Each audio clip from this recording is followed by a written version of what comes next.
All right, welcome to the SnydeReport. I am your host, Gary Snyder. With me tonight is John Fugelsang from SiriusXM radio, TV, movies, you name it. He's probably done it.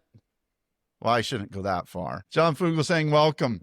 I mean, there's stuff I did, Gary, that I'm not going to talk about on your show. I'm sorry. I was young. I had to get out of the Navy. I don't know what you want me to say, but there's some things I won't admit to doing. Hello.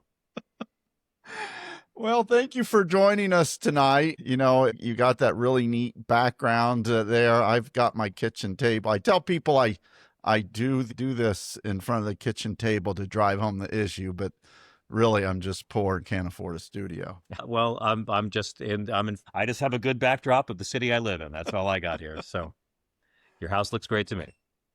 Well, I wanted to bring you on because there's so much happening nationally that we wanted to get your thoughts on. And, you know, you can't go a day without watching TV with seeing some of these immigration raids, you know, Marines with their father getting beat up, taking mothers away from babies. And even, you know, I hate to use the name Joe Rogan, but even Joe Rogan is, you know, we didn't sign up for this.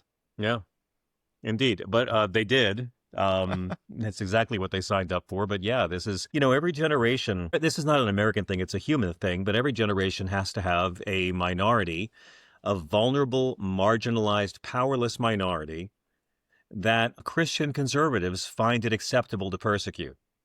Right? There's got to be a powerless group that the majority gets to beat up on. And black folks know what I'm talking about. Indigenous folks know all about it. Irish immigrants, Chinese immigrants, Italian immigrants, they all had their moment of being the object of hate and scapegoating. Heck, you know, when I was a kid, it was feminists, it was gay couples, it was women who had abortions. In this century, the most pronounced ones we've seen have been against Muslims, trans children, and undocumented immigrants. And it's a fascinating thing to experience under Donald Trump because he's the only American president in history to hire undocumented immigrants in two different centuries because he didn't feel like paying a living wage to U.S. workers.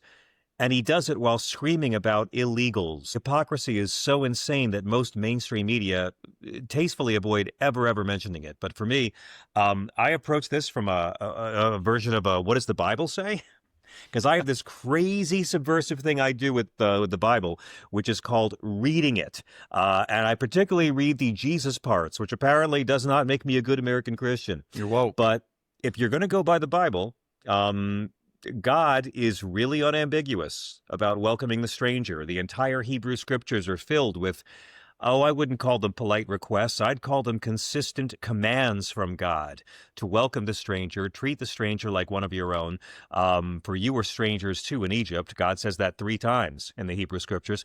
If immigrant haters thought Jesus was going to give them a better shot at it, no, Jesus pretty much says in Matthew 25 that individuals and nations will be judged, heaven or hell, by how they welcome the stranger. Now, I'm not saying that societies shouldn't have some kind of system to regulate who comes in and out of the country. But the fact is, this is just a massive racket that is perpetrated on American conservatives for many decades, and the media plays along. We could end all the border crossings tomorrow if we wanted. Just start locking up the white people, like Donald Trump, who do all the hiring. There is a gigantic help wanted sign in our border, and there's no wall you can build that's big enough to hide the help wanted sign.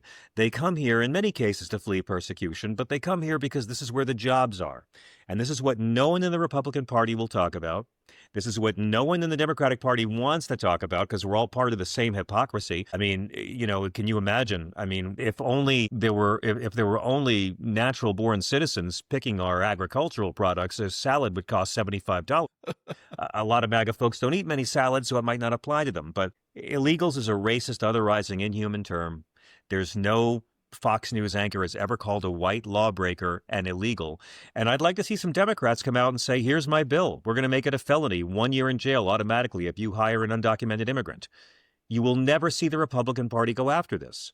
because they know that our economy depends, as it always has, on being propped up by exploited labor, usually from brown people. We did this with slavery, the Chinese who built the railroads. We do it how we outsource our electronics to kids working in slave labor fac. And, so Donald Trump's whole national emergency, it's not a lie. A trade deficit's not an emergency. And they're trying now to demonize being brown. And it's not going to work. I mean, there's a lot of folks who'll go along with it, but young people are going to see through it. And, I'm just here to remind people, if they actually cared about undocumented workers, they'd arrest the Caucasians dangling all these jobs, like Trump. They won't do it. They don't actually care. So I recommend your listeners, when you're talking to your conservative Christian loved ones on this issue, just say, well, God and Jesus are very upfront about having to welcome the stranger. Why should I listen to you and Donald Trump instead of Jehovah and Christ? And just, it'll piss off the right Christians. It goes back. The Republicans, MAGA, whatever you want to call them now, have been pushing this white replacement theory. Yeah. And, I am, as white as they come. Me too. I'm very white. I'm whiter than you, Wu-Tang. And I've said this 1,000 times on my show, and I catch a lot of flack for it. White people, especially uneducated, I won't say uneducated, less educated white men, are afraid of becoming a minority because they're afraid that the new majority will treat them like they've treated the minorities. Yeah, exactly. I mean, that's exactly it. And, if you are really afraid of being a minority in America, if you're afraid of being a Christian minority, this would really be the right time to start being more Christian to minorities. There's over 50,000 undocumented Irish in the U.S. right now. What's the plan to get rid of them? You don't hear about that too much, do you? No. The people at our southern borders are not illegals. Illegals is an otherizing term to try to make them seem less than human. The Nazis showed us how to do this. If you can make all the Christians not view certain humans as humans, they'll sign on for all kinds of atrocity. I recommend calling them Christian refugees, because it's more accurate, and it'll infuriate the right people, but this great replacement theory is nothing but racist pseudoscience designed to appeal to the absolute worst in people. But this is the problem with American Christianity. We have gone from welcome the stranger to no room at the inn, and it's all xenophobic, and no one actually is challenging these right-wing Christians on what their Bible actually says. Because I believe that if it were just we're going after the criminals and they're going to our jails and they're getting the illegals and they're getting a court hearing on whether they should be deported or not, I think most people would support that. And I think polls show that, but that's not what they're doing. I mean, they held those signs up, mass deportation now, and people are acting shocked that Stephen Miller has taken the reins on that and are trying to deport everybody and their brother now. Yeah, they told us that they're all gang members and they're here just leeching off the system and taking our money. So where are they finding them? At their jobs. They're going to workplaces and the parking lot at Home Depot, which is where your dad goes to get yard workers. I mean, this is all a hypocrisy that we're all part of in this culture, and we always have been. We're raised in this hypocrisy. So, I mean, maybe some good will come of all of this racist lies and xenophobia, because we'll really talk about what's actually going on here. I mean, the replacement theory is getting people killed, right? I mean, the guy who killed people in the Pittsburgh synagogue said it was the Jews who were allowing the immigrant invaders. In 2019 at the El Paso Walmart, he was trying to kill Mexicans.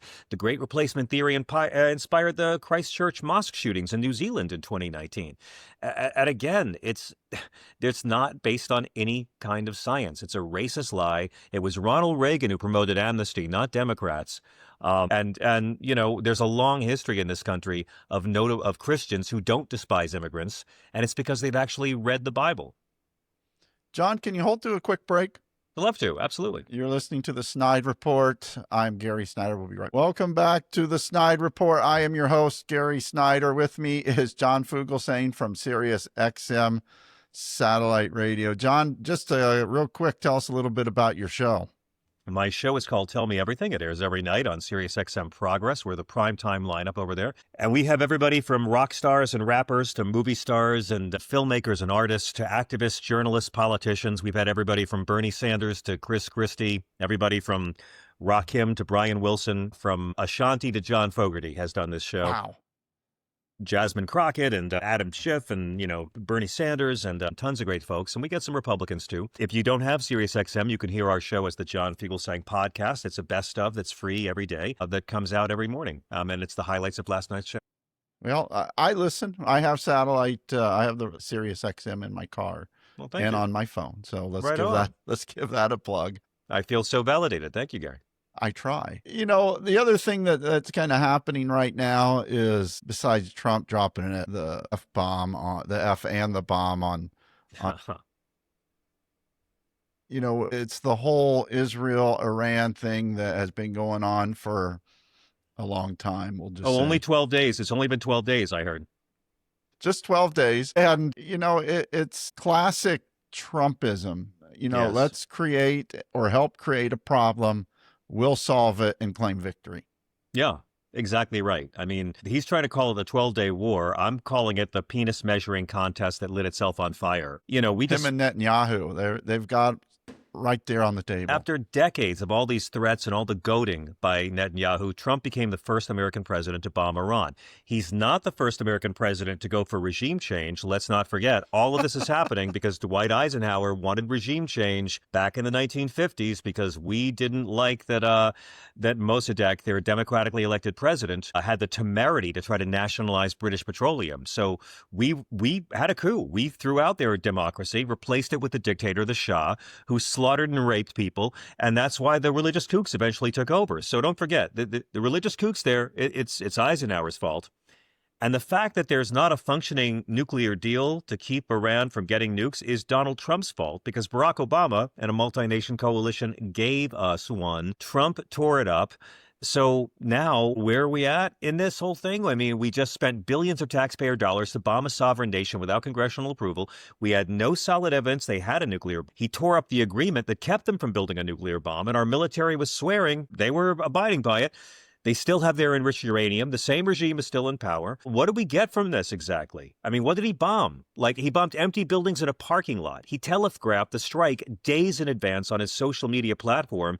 And then he did his mission accomplished moment and just yelled, "Nobel Prize, me, me, me, me, me." So yeah, we're more shocked he dropped an F-bomb on CNN than a bunker bomb on Iraq, but on Iran. I'm so sorry. But I mean, look at the cabinet. Look at these second-rate draft dodgers and these stooges, Pete Hegseth and Tulsi Gabbard and Marco Rubio. And the two countries aren't going to stop fighting. I mean, he's directing Ceasefire, the musical, and they're all still fighting each other backstage. So this is just Donald Trump trying to distract us more. His ego is so wounded, he's now begging oil traders to not tank the markets. None of this would have happened if he hadn't torn up the deal. I mean, we are worse off now than we were in 2018, and we're weaker now than 2018 because of this guy. And he makes George W. Bush look like Patton. It didn't distract me. Did this distract you from the tariffs or the low polls or the sad, pathetic parades or the No Kings protest or how everyone's against his budget bill or the National Guard deployed to cover 4 blocks of L.A. or the richest man on earth calling him a pedophile 2 weeks ago? I didn't forget any of this. So I don't know what he's going to do, Gary, to distract us from dropping bombs on Iran, but that's coming next. Well, probably start dropping bombs on us. I mean, let one of those protests get ugly in Chicago or New York or Portland. Seriously, if he's going to deploy 700 Marines and 4,000 National Guard in L.A. for, a 3-block protest, which they instigated the violence. And just imagine when we start seeing really big, massive protests in cities like New York or Portland, or you pick any big blue city. You're right, man. Biden wanted to forgive student loans so young people could start buying houses, and they lost it over that. I mean, we all have to go along for this, and I'll just remind people he has no mandate. The majority voted against him. He didn't crack 50%. So it's 3 elections in a row where the majority of voters who showed up in America to vote rejected his agenda, and the media just treats him like a king. I mean, Kamala Harris was in this race for only 100 days, and she got the 3rd highest vote total of any politician in American history. We can't forget that. This man has no mandate. A lot of people are going to get hurt. There's going to be a lot of wealth shifted from the bottom 90% to the top 2%. And we got another a year and a half until the midterms. But I think the Democrats who start talking now about bringing law and order back, The Democrats who start talking now about making this cabinet go under oath with their hands on Bibles in January 2027, I think, Gary, those will be the Democrats who raise the most money and get the most votes. That's what I believe. And just real quick, we got the big, bad, ugly bill. It's in the Senate. Does that get passed? It always seems, he always seems to find a way, kind of like a cat always landing on his feet. Does this pass the Senate and go back to the House for reconciliation? I mean, I don't know. Look, do I see any way that this bill is not a complete disaster for this country? No. And I mean, they'll pass something that's not as awful as this, but it's going to hurt a lot of people. And the main question is the corporate media going to play ball and play dumb about this when the receipts come due? When people start really suffering and Americans are dying because they can't pay for medical care, they can't pay their costs again. I mean, they want to throw millions of the poorest Americans off of health care. And mostly in red states, the states that they represent. Yeah. Like Indiana right here. And I'm looking around and people are complaining and I'm just like, well, you voted for him. It's not hurting me. They voted for the racism. They voted for the lies. They voted for the sexual abuse of women. This is acceptable to all these people, all these so-called Christians. I mean, the lies about the Haitians eating pets, like that should have been a deal breaker for anybody with a soul. Well, before we let you go, John, you do have a new book coming out in August, Separation of Church and Hate. Tell us a little bit about it, because I will preface this by saying, wow, you had Willie Nelson say something really nice about it. Yeah, I'm very grateful for that. He's awesome. This is the book I wish somebody had given me when I was a 17-year-old Christian in America. I was raised abnormally Catholic. My mom was an ex-nun. My father was, you too, well, my mom was not an ex-nun, but really Catholic, yeah. Same here. My mom was a nun. My dad was a Franciscan brother. And I was raised to believe Christianity was about the things that Jesus taught. Take care of the less fortunate. Don't hate people. Forgive everybody. Look out for the poor. Try to solve problems with nonviolence. Call out loud racism like Dr. King did. Resist evil nonviolently like Dr. King. Stand up for the poor and working people like Dorothy Day and Catholic Charities. I was raised to think, Christianity is about following Jesus.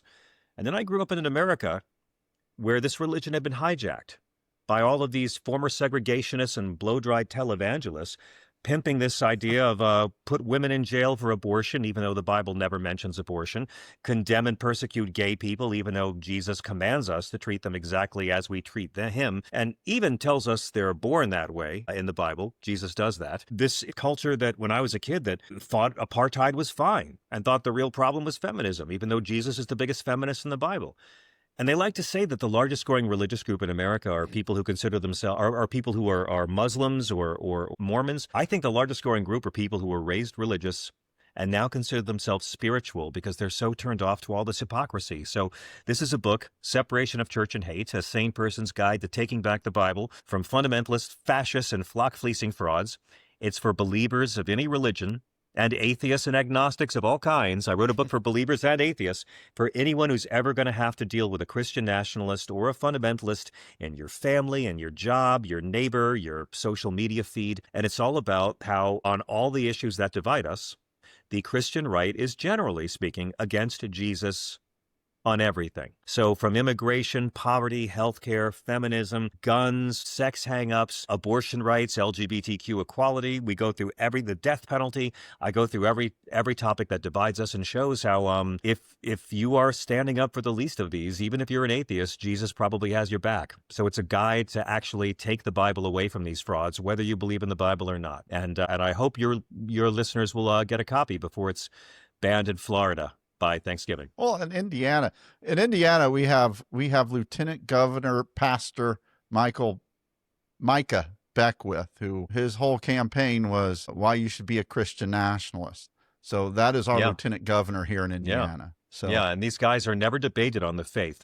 They're never actually debated on what does Jesus actually say about all these issues. You know, we live in a society where they got followers of Jesus to vote against everything Jesus ever talked about by talking about abortion which Jesus never talked about. The Bible doesn't forbid abortion. There are no penalties in the Bible for terminating a pregnancy. Abortions are legal and free in Israel right now because Jesus' religion of Judaism doesn't ban them. It says in Exodus that a fetus has less value in his eye than a woman and that a fetus is property. God in Numbers chapter 3 gives detailed, gruesome abortion tips for pregnant, unfaithful wives. So really, you can be against abortion and want to criminalize that all you want, but don't claim the Bible's on your side. That commands you to welcome the stranger and take care of the poor and sick as a society. It takes apart every issue they use. And again, these Christian nationalists, I do it all the time, Gary. I ask all the time on callers on my radio show, I say, can you please name one teaching of Donald Trump, that a teaching of Christ or a commandment of Jesus that Donald Trump or the MAGA movement fight for? Just one. Number one thing I get is abortion. They haven't read the Bible. Number two thing I get is, strong border. And I've got to say, no, Jesus commands you to welcome the stranger. You're against that. And the third most common thing they'll say to me is well, he moved the U.S. Embassy to Jerusalem. And I've got to say, sorry, at no point in the Bible does Jesus mention the United States or where our embassy should be in the year 33 AD, you blaspheming idiots. So if you've ever had to deal with these fake mean Christians, this book is for you. Well, I think he pretty much, you can do the 7 deadly sins. I guess he probably represents that, all 7 of those. What's in the box? Yeah, 7 deadly sins. Don't look. Oh, hey, real quick, can we get you back on when your book comes out? Anytime, sir. I'm honored. Thank you for having me. Anything else you want to cover? Why don't you tell people where they can find you on social media, all that good stuff? I'm at John Fugelsang at all the things. The John Fugelsang podcast is free wherever you get your podcasts. SiriusXM Progress, Channel 127, the primetime lineup. The book is called Separation of Church and Hate, and I'll be on tour at a city near you this summer. I'm Gary Snyder. He is not. He is John Fugelsang. This is the SnydeReport, and we are out.